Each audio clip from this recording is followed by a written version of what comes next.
Survey লাইফলাইনে আপনাদের সকলকে স্বাগত। আজকে আমরা পিজোমেট্রিক কম্পাসের সম্বন্ধে আমরা জানবো। তো ইন্ট্রোডাকশনটা দেখে নিই আমরা। এটা দেখতে পাচ্ছ, এটা পিজোমেট্রিক কম্পাস, ঠিক আছে? এটা পিজোমেট্রিক কম্পাস। তো পিজোমেট্রিক কম্পাসের একটা ব্লেড থাকে, যেটা হচ্ছে আমার মোটামুটি মেটালেরই হয়, ঠিক আছে? এবার এই আমরা পিজোমেট্রিক কম্পাসের এই টোটাল ইন্ট্রোডাকশনটা বুঝবো কি কোনটায় কী বলে।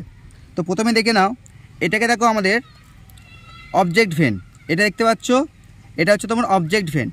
অবজেক্ট ভেনের কী কী আছে? একটা কী আছে দেখতে পাচ্ছ, এখানে একটা সুতোর মতো আছে, এটাকে বলা হচ্ছে হট শেয়ার। কে বলা হচ্ছে তোমাকে? Hot share. আর এটা কী বলছে তোমাকে? এখানে একটা মিরর টাইপের আছে, দেখতে পাচ্ছ মিরর। এটা মিরর আছে, দেখতে পাচ্ছ মিরর। এটা মিররটা কেন লাগা হয়? যখন আমাদের রোদ্দুর থাকে, ফিল্ডে কাজ করে রোদ্দুর থাকে, তখন এটাকে অ্যাডজাস্টেবল করে, ঠিক আছে? আর সুতোর মুদ্রাকে বলা হচ্ছে তোমার হট শেয়ার, ঠিক আছে? আচ্ছা, এবার এদিকে চলে আসি।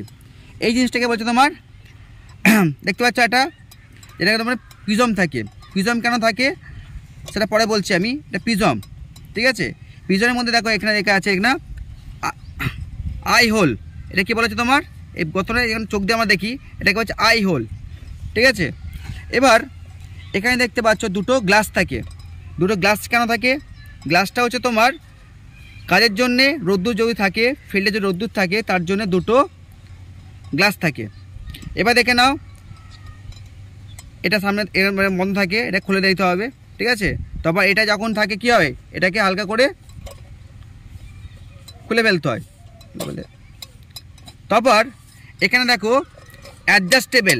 এটাকে হচ্ছে তবে অ্যাডজাস্টেবল রিডিং, মানে রিডিংটাকে অ্যাডজাস্টেবল বা যে ফোকাসিং করার জন্য পারফেক্টলিভাবে এটা নেওয়ার জন্য ব্যবহার করা হয়। এটাকে তোমার ওপর নিচে করে নেওয়া হয়, ঠিক আছে? এবার এখানে দেখতে পাচ্ছ, আসো, এই টোটালটা রিডিং দেখতে পাচ্ছি, এটাকে বলে গ্র্যাজুয়েটেড সার্কেল বা গ্র্যাজুয়েটেড রিডিং পাওয়া যায়। এখানে কী পাওয়া যায়? Graduated reading. এবার দেখো আমাদের গ্র্যাজুয়েটেড রিডিংটা মানে বিভিন্ন কারণে দুলতে থাকছে। এটার জন্য তার জন্য কী করা হয়, এখানে একটা আছে, একটা পিন আছে, যেটাকে তোমার এই গ্র্যাজুয়েটেড রিডিংটা যদি কোনো কারণে যদি রিডিংটা ঠিকঠাক না দেয়, তার জন্য স্টপ করে দেওয়ার জন্যে এই আমাদের পিনটা দেয়, মানে আমাদের স্টপ করে দেওয়া। দেখো পিনটা দিয়ে স্টপ করে দেওয়া হলো, ঠিক আছে? এরপরে আমরা পিজোমেট্রিক কম্পাসের সার্ভে আমরা ফিল্ডে গিয়ে শিখব, ঠিক আছে? বন্ধ করো।